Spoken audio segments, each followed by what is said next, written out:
Qanunsuz tikintilər yenə gündəmdə. Asfalt.com-un məlumatına görə qanunsuz tikintilərə yaşıl işıq yandıran dövlət qurumlarından biri də Xətai rayon İcra Hakimiyyətinin başçısı Rafiq Quliyevdir. Rafiq Quliyevin qayğısı ilə inşa edilən qanunsuz tikintilərdən biri də Xətai rayonu Qədir Məmmədov küçəsində aparılır. Ümumi sahəsi 1000 kvadrat metrdən artıq olan tikintinin Rafiq Quliyevin yaxın dostuna məxsus olduğu iddia olunur. Obyektin tikintisi üçün Dövlət Şəhərsalma və Arxitektura Komitəsindən rəsmi icazə alınmayıb. Hər halda bu barədə Dövlət Komitəsinin saytında heç bir məlumata rast gəlinmir. Məlumata görə obyektdə tikinti işləri yekunlaşdıqdan sonra sənədləşmə işləri aparılacaq.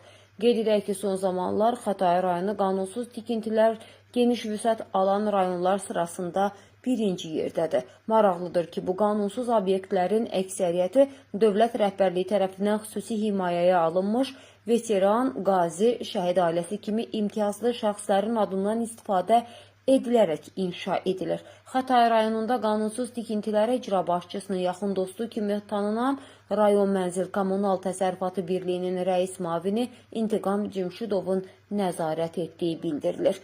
Məsələ ilə bağlı Xətai rayon İcra Hakimiyyətindən mövqe öyrənməyə çalışsaq da qarşı tərəf heç bir açıqlama vermədi.